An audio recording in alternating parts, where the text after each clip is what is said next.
Hello and welcome back to A Better World. This is your host Mitchell J. Rabin, and we're very glad that you're joining us again today.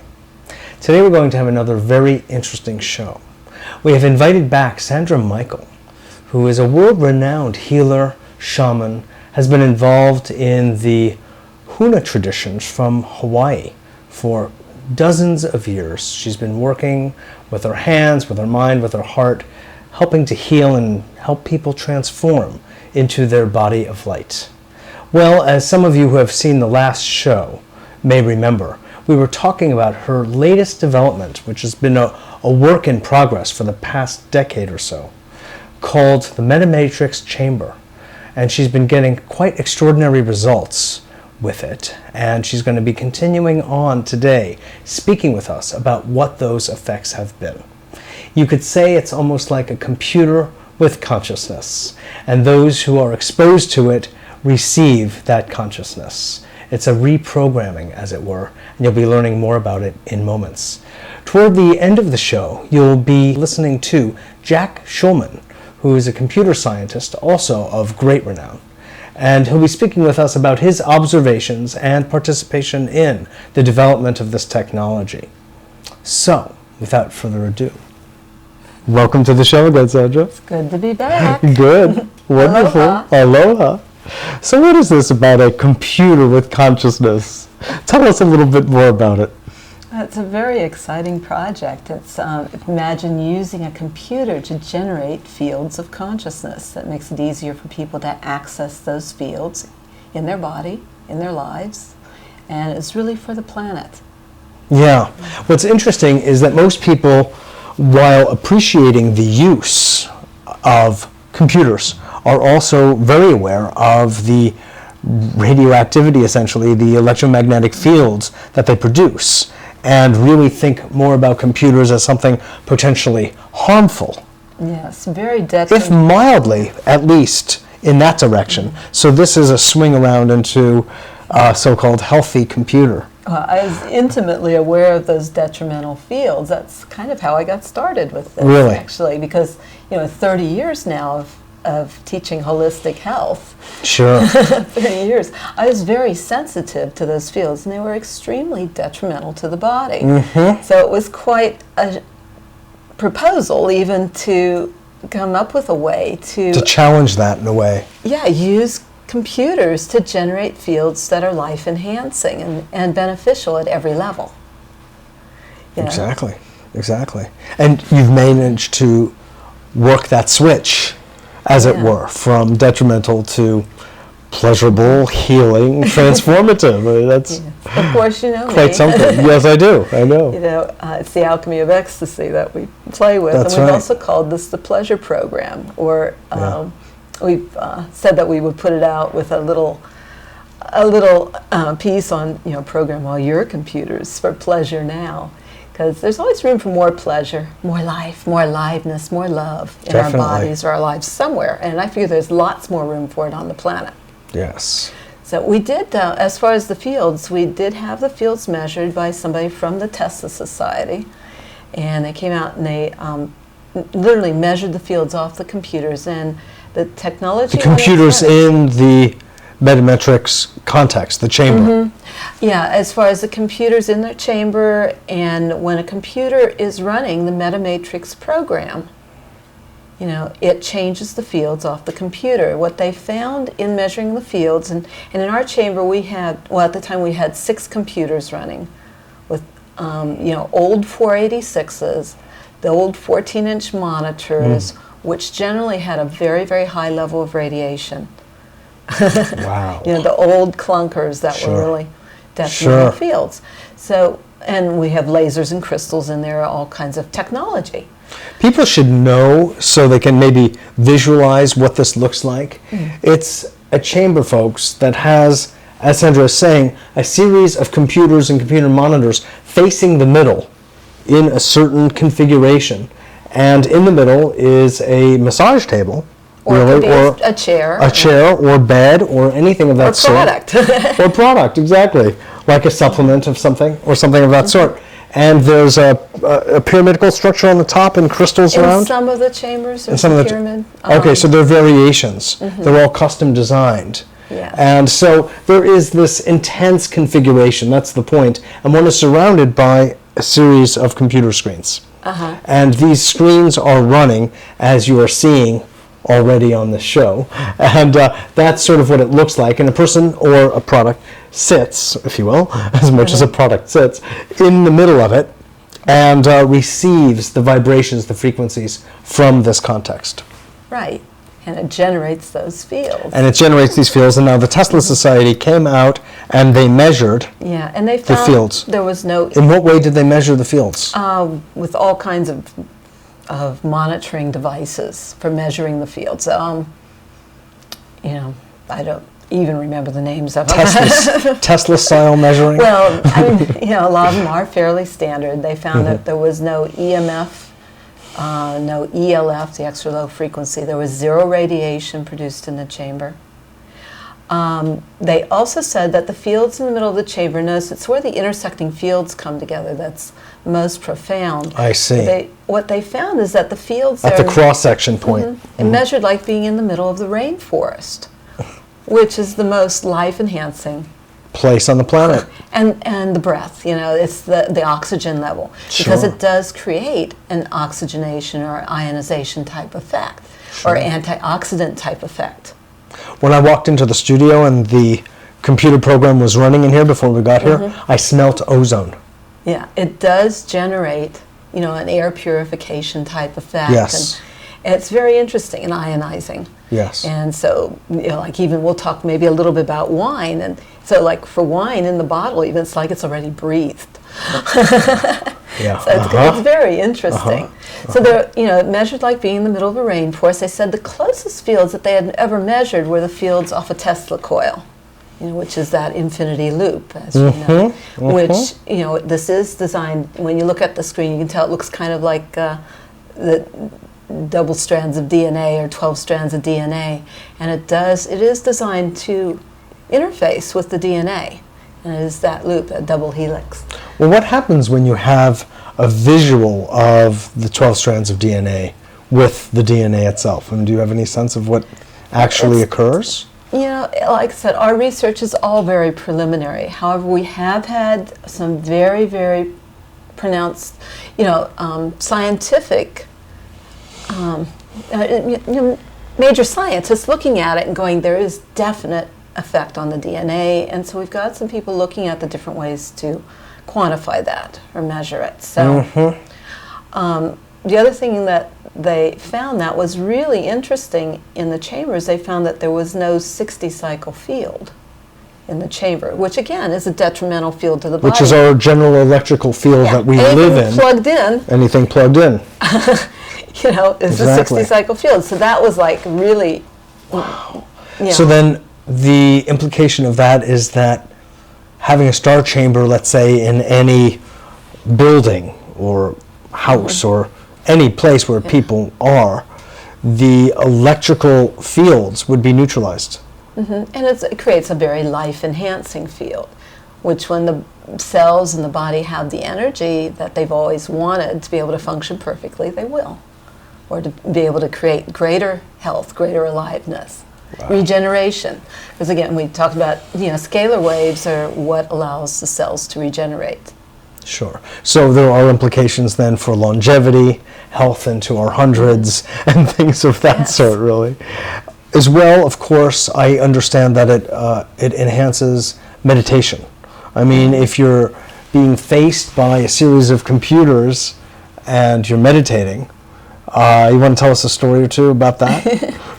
Yeah, because it is an amazing meditation chamber. Do you have any knowledge of it creating alpha or theta waves? We have done some work with the brain mapping, with some of the top brain mappers, and they did validate that the brain went into perfect synchronization. And symmetrical coherence. The total balance between the left and right brain hemispheres. And then it also showed massive rewiring, basically, of the neurology. And so we're to go back and do some more testing because they wanted to put more equipment with it. We've done, Kirlian photography of people before and after being exposed to the chamber. Of course, we showed the Kirlian product, but we also have done that, with people. We also had another scientist that did 60-second tests with somebody. He developed some technology that captures or measures the fields off each of the chakras. And he found in 60-second tests that it was completely balancing all the chakras. But he also found that the Earth would respond as we changed, the program, and the Earth itself, Yes. the vortex, the mountains would respond, which is what it was developed for, really. Well, it sounds like, Sandra, it was developed to help to neutralize the ill effects of computers. And as we have a world that's becoming increasingly computer literate, this is no small feat. Right. Number one. Number two, we're dealing with a world that is increasingly polluted and contaminated in every single element we've got on the face of the earth, and above it. And so your purpose is to help to address this global eco-disaster, if you will. Yeah, and so we've got many applications of the technology for that. We're finding. Could you talk about that a little bit? You talked a little bit about water. Perhaps you could talk about water, air, soil. Well, there's many applications for the technology. We're finding that what it does is allows, whether it's a person or a product or whatever it's applied to, it allows the fulfillment, basically, of highest potential. Mm-hmm. And so, for water, we have done some experiments and some testings. All the preliminary research of charging water, where they're going to be doing some nuclear resonance testing, but increase the permeability and reduce the surface tension. The water tasted very sweet, but people just felt so incredible. It was like taste tests with groups of people that we've done with the water, and the shift in taste and everything of the water is profound. But they can literally feel it just being absorbed very quickly. But you can also take a mirror. And water is a major carrier of, it conducts, life. Of course, of life itself. Yeah, and of patterns, of imprints, of anything you put into it. And of course, because we're 90% water, 90% give or take water. a few, it's water to water, if you will. Yeah, and you interviewed Merlin of Merlin Water. And so Sure. He's also beginning to incorporate the technology. But the hydration ability is very, very permeability critical. of cells. And people don't realize that they can drink a lot of water and it not be able to get into the cells and create hydration. Right. And most of aging is simply dehydration. That's right. So this allows that absorbability. But you can also see it if you put the water on a mirror. With a high surface tension, it beads up. When you have charged water, you can literally feel it across the mirror, and it makes it very slippery, very slick, versus being almost sticky. So that's one application. As far as for cleaning up water, we have worked with another scientist who has created a mineral solution that when we charge it in the chamber, it's emulsifying oil at room temperature. But it's also developed a solution that can pull PCBs out of bodies of water, for example, lakes or reservoirs or things like that. And again, this is all preliminary, but it's formidable. It's very positive results in those fields. Yes. At least you've got the beginnings of the making of some powerhouse technology that, in fact, if it could do half of what you're saying, or cover all of these applications partially, it will still be an extraordinary contribution to the way things are right now. Now, so you've talked about air and the ozonating effect, you've talked about water and Earth itself. You mentioned mountains. Well, what's that? Moving mountains? Sounds biblical. Yes, with the mustard seed of faith, we can move mountains. Well, we're not limited. Let's change the world. Do tell. A better world. That's the point, exactly. Let's create. You're fulfilling the prophecy of my show. So what we're here for. It's really our show. And so why not? Yeah. But it can be used for the earth also, as far as in, it could be used in applications of growing, growing products to, plants, for example, hydroponic agricultural gardening, applications. Applications for greater permeability in the soil. An anecdotal Exactly. story is in one of the chambers, which you saw yourself. You visited in Connecticut. Mm-hmm.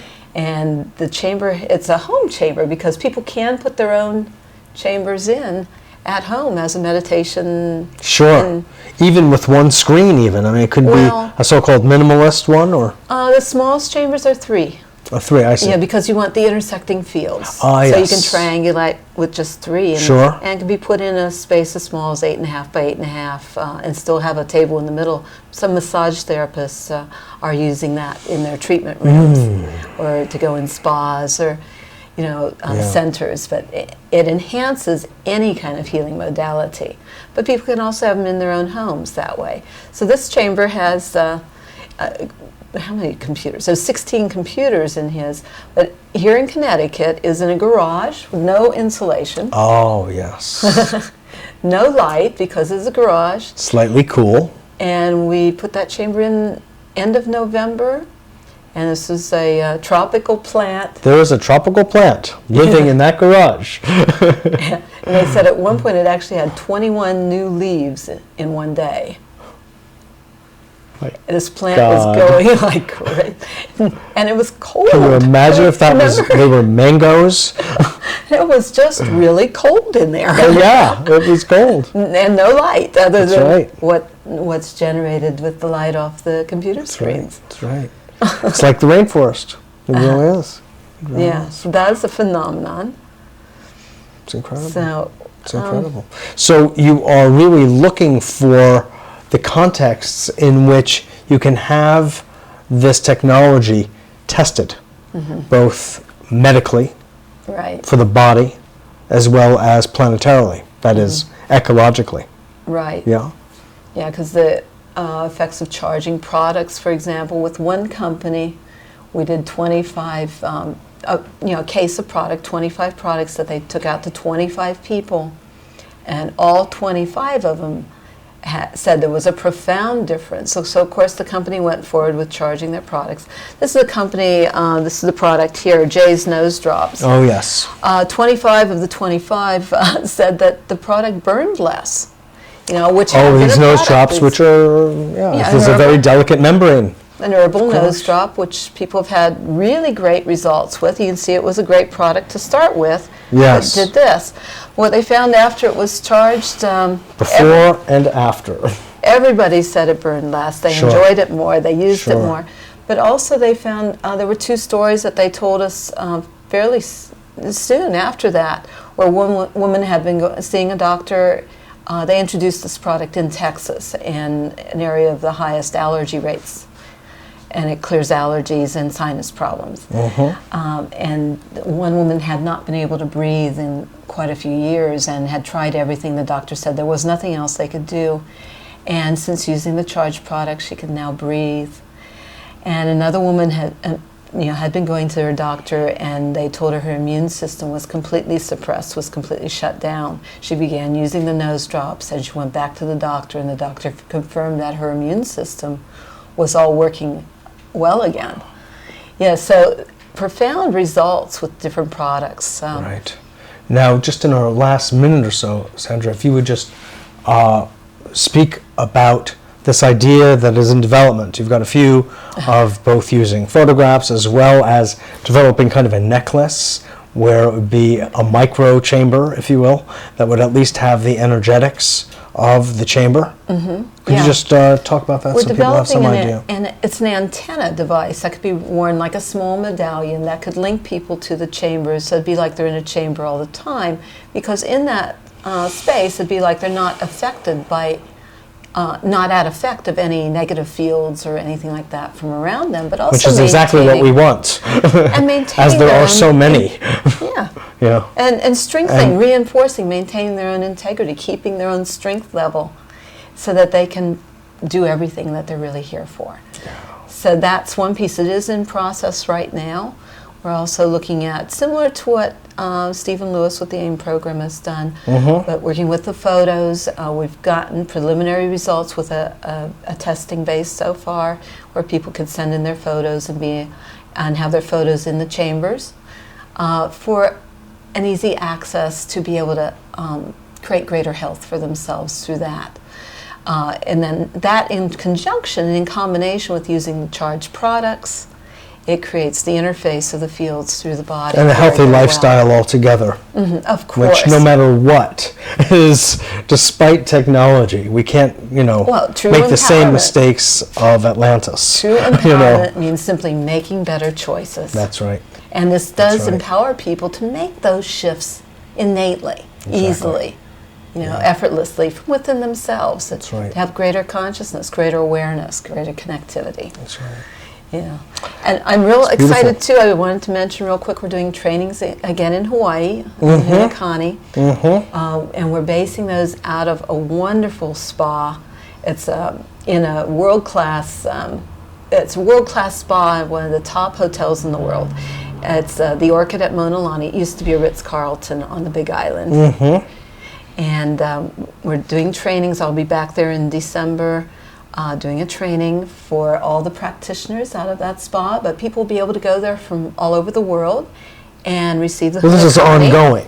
And I'll be doing more and more trainings. I'll be doing probably at least 2 or 3 a year, but they'll have people trained by me there, and they're looking at putting a chamber in as part of the spa this next year as well. That's fabulous. Yeah. That's a real attraction. Well, thank you so much for coming on again and sharing your wisdom with us and your innovative inventions. It's really great. You're making a beautiful contribution. Thanks for having me on.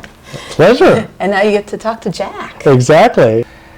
Jack is the head of the American Computer Science Foundation with a membership of some 92,000 members. And he's been deeply involved in computer science industry for over 30 years. It's quite extraordinary what he has accomplished, and that he is expressing such interest, this degree of interest in this technology is really quite formidable. This is why we've asked Josh to come back to speak with us about what he, from his scientific point of view, has observed about this technology and what he can share with us so we can understand it better ourselves. Thanks, Jack. Thanks for having me back. Absolutely, absolutely. So, from where you sit, what is it that you see? Well, I got to tell you, as I had said to you privately before, I was originally very skeptical about claims or representations made about computers that could bridge interdimensional doorways or open transdimensional conduits. Or even be healing in nature instead of detrimental. Or make wine taste better, or all the things that I have discovered that the MetaMatrix chamber is capable of. Shift the structure of water. It shifts the structure of water.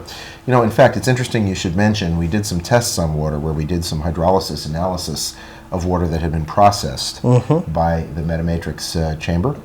And when we looked at the structure of the water, that it surface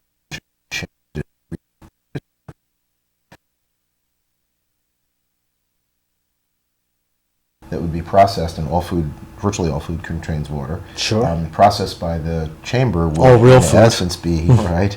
The real live food, anyway, would be treated by the body as more absorbable and would probably taste better to the tongue. Assimilable. When we processed the hydrolysis test, we discovered something interesting was happening to the hydrogen atoms in the water. The energy covalent level of each hydrogen atom had been increased when measured on our spectrographs. We found that, in fact, the hydrogen was exhibiting some of the characteristics of heavy hydrogen, which is interesting. And I'm not suggesting, of course, that the NutriChamber is making a radioactive hydrogen out of it, but it had many of the characteristics of a highly energized hydrogen. The implications being hydrogen, you know, is the most abundant atomic structure in the universe, and also is the basis of all other atomic structure because it's a very simplified atomic structure. Well, what's also interesting is that hydrogen is becoming more and more used and applied as a fuel. There was a fuel to as a fuel. And it's also used in certain other processes in the manufacturing of vitamins, for instance. And water, of course, is also crucial to all forms of life. Of course. And so I wondered for a while whether it was just that alone. So I began to study. I brought a MetaMatrix chamber technology into my home, which, of course, you know, for someone like me who's a natural-born skeptic, was a little bit of a risk. I brought it into my home, and I found that, among other things, that I was getting reports from Sandra and her associates at Global Tech that the chamber had the ability to open up interdimensional doorways. Now, of course, you don't walk down the street every day or even go to the library and find out anything about interdimensional doorways much, you know. However, after studying what the technology did or does in my home, noticed, for instance, unusual emanations around the computers, began to take photographs in different lighting, found that there were actually these unusual spherical energy apparitions that appear around the computer itself, and when you put your hand in them, you can feel what feels like a heat and energy, etc., coming from these emanations. So I called Aunt Sandra and I asked her what those were, and she said, "Oh, those are the interdimensional orbs." And of course, for Sandra, don't you know anything? Yeah, well, gee, I thought I knew everything right until that point. It's amazing how humbling the experience has been, and it appears as if in the chamber there's an actual structure of the interdimensional energy that creates a kind of a quiet zone in the middle of the chamber that's coming from these orbs that appear to be attracted to the computer screens. Yeah, actually, or the contents of what's coming it's through. Like the energy that is producing, which is, by the way, a very high frequency energy that seems to relate to the light coming from the computer, but it's a little hard because to quantify it, because in my measurements of it, I'm getting a lot of very strange Gaussian readings that I would never have expected to get around our own computers. I mean, bear in mind, these higher Gaussian readings? Strange Gaussian readings, things that would not normally emanate from our computers, low voltage levels, but high frequency levels. And not in the harmful area, just quite the opposite, the type of things that you would get around the human body if one were making measurement, leading me to believe that there was almost some form of living energy emanating from the computers. Now, of course, I'm still studying it, and I'm still trying to figure it out. However, I was astonished to discover that I can actually now pick up and see those orbs. First of all, you observed such orbs that you had not even knew existed before. Not until that time, that's and correct. Not only did you now know, you actually palpated them. Yes, in fact, and I actually was then motivated to go out and research these orbs, consider more, and I've since discovered a large body of information about the orbs. So it almost looks like this technology may be some kind of gateway or conduit for these interdimensional beings, which is an application of a technology or the use of a technology that we have not heretofore known. Listen, I want to thank you again, Jack, for being a guest on the show, and we'll have you back. My pleasure. To have you back again for many other subjects of discussion. My pleasure. Great. Thanks. Excellent. This is Mitchell J. Rabin for A Better World. Thanks so much for joining us, and we look forward to seeing you all next week.